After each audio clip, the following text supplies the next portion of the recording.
Hello everyone and welcome to the Game Design C++ VTM number 5 brought to you by 3DBuzz.com. My name is Jason Busby and joining me and hosting this VTM is Mr. Joel Van Inwick. How's it going, Joel? Hey, it's going. How are you doing? Yeah, not bad. Very excited about this particular VTM. This is our first big step into something on the, I guess you could say on the sophisticated side, huh? That's right. It's going to be a challenge getting through this VTM, but I'm sure and have complete confidence that everybody out there watching should have no problem at all because they do have the rewind button close at hand. That's right. So anyways, what are we going to be doing? Well, we're going to pick up from where we left off with VTM number 3, which, if you guys remember, that is where we designed Evil Monkeys, yep. Our console-based game. Exciting game. Yeah, very exciting. As a matter very of fact, fun. Joel, let's show them. Okay. Just as a quick reminder, let's take a trip down memory lane. Yes, there we go. Yes, oh, look at that. So exciting. As you can see, Joel is now navigating around, firing his little fireballs at the evil monkeys. Of course, right now we're just using ASCII symbols to represent everything you see in the level. And as Joel has now killed out all the evil monkeys, nothing's happening. And that's it. Doesn't say end of game. Nothing else happens. That's just it. Period. Right. There's no real extra game logic code. So the goal of this VTM, let's go ahead and close that real quick, Joel, and bring that up. Okay, so the goal is we're going to take the original game, and we're going to take everything that we learned in the C++ VTM number 4, which is the WX widgets, and we're going to come in here and port our graphics engine. Yep. We're going to use WX widgets to create the graphics engine, so it's now a Windows-based game, and we're using Sprite graphics, so we're going to have something that's going to look a whole lot better. Oh, yeah. As a matter of fact, let's show them just how much better it looks. So now we're going to do is show you the newest version of Evil Monkeys. So let's maximize that. Okay. So yeah, I would say that is considerably different. And we have fireballs. Ooh. So yeah, nice little fireballs. The evil monkeys look a lot more evil now, that's for sure. Yeah, the red eyes. Thanks to Zach for putting together the graphics for us real quick. And yeah, that looks really nice. And check this out, a couple other things. First of all, oh, now you better move. Yeah. First of all, the game is basically housed inside of a window. On the right-hand side, we have a little panel area that shows us the number of lives that we currently have, what level we're on, and how many enemies there are.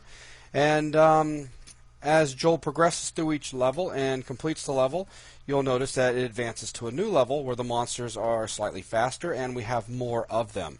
So we have the feeling of a game going on here. Yeah, we definitely do. It feels like a game for sure.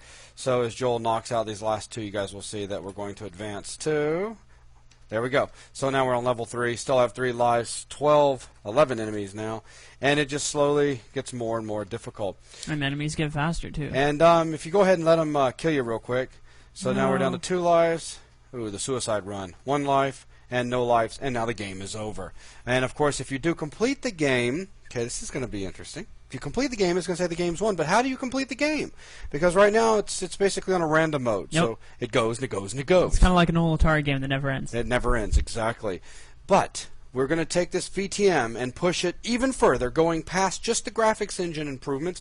We're also going to teach you guys how to build a level editor. That's right. You'll notice if we come up here on the menu inside Evil Monkeys, the game window itself, you'll notice not only do we have new, but we also have load, where we can load game packages that house one or more levels. That's right. And by completing all of the levels within a package, you then win the game. So this gets us into the world of a level editor. So let's go ahead and come back over here real quick into Photoshop. So here we are up to this point where we've now taken our game and improved the graphics engine. And now we'll come over here and let's go ahead and make this visible. So now the design of the level editor. Every bit of this you guys are going to see from start to finish. So we'll jump over here. We'll take the level editor. Let's go ahead and open it. And there you go. And let's go ahead and pull that out a little bit. So look at that. We've got a little toolbar across the top, little file menu, and of course the area where we'll be working with the level itself. So if Joel comes in here now and says new package, we get to specify how many columns, how many rows, and check it out. Huh? Yeah. So it's an empty level.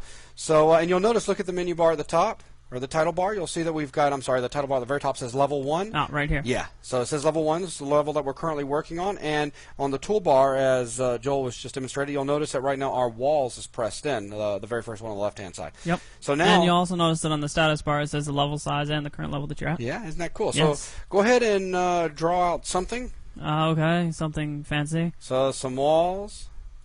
And now we can go ahead and pick where our player is going to spawn into the level at.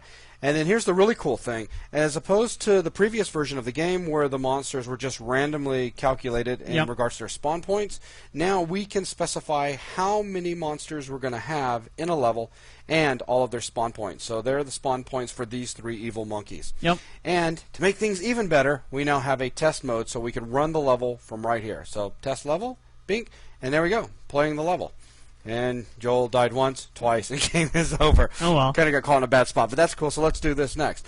Go ahead and close that out. And now if we wanted to, let's go ahead and make a second level. So if it goes up, new level. And again, we can change the size if we'd like. We'll go ahead and do 15 by 15. And now, look at this. At the bottom, it's showing in our status bar that our current level is level 2. Same thing across the top of the window in the title bar itself. But you also notice that this button is now active, so we can go to the previous level if we want. So we can just go to this one, and we can re-edit this one if we need to. And we can edit it, add more walls, erase monsters, the whole 9 yards. Or we could just go to this level, this new level here, and maybe we can create something different. Maybe let's create a circle. Circular. Yeah, and put the poor guy inside, and there we go. Okay, fancy. Cool. So, and of course, he could test just this level right here if he wanted to. Yeah, so I can come in here and and there it is. The pain, and game over. And then if you wanted to, let's go ahead and jump back to the first one. Yep. And now test this one. You'll notice that as he completes it, if he does, we'll advance to the next one. I'm going to erase one of the enemies. So 1 dead, 2, and look at that. Now he's on the next level. And I created an enemy out there accidentally. No worries. And running for his life. Yeah, running for his life. Oh well. Oh well, but you guys get the point. So by the time we get done with this VTM, we'll not only have taken Evil Monkeys and enhanced it so it now has a Windows-based graphics engine that displays whatever type of graphics you want to create, basically, because you guys are going to be able to create your own graphic tiles. From there, we'll advance into Level Editor, and we're going to walk through creating everything involved with the level editor itself. Now, let's go ahead and bring up .NET real quick and just show them the old version of Evil Monkeys. So here we are. You'll notice on the right-hand side, it's pretty simple, right? There we have all of our CPP files and our header files. Although it can be quite confusing. And it can be quite confusing, for sure, especially if you don't truly understand object-oriented programming. But that's what we did in VTM number 3, every bit of that. Now, let's show them what things are going to look like when we get done with this one. Whew, okay, so yeah, it's a little bit more involved, as you can see here. And we have not only a project for Evil Monkeys, but also a separate project for Level Editor. For the Level Editor, with resource files that we're going to be using this time around. We'll be using some resource files for this as well. As you can see, all sorts of bitmaps and 2 icons as well. Yeah, man. Very nice. That's going to be cool. Oh, yes, very cool. So, a very exciting VTM. Joel has worked really hard in pulling all this information together. I thank him very much for that. No worries. I'm sure all of our members out there that are going to be viewing this, thank you as well. And by the time you're welcome in advance. By the time you get to the end of this VTM, you should have a really strong understanding of basic game design concepts utilizing graphics. Right. And with that, let's go ahead and get started. Cool.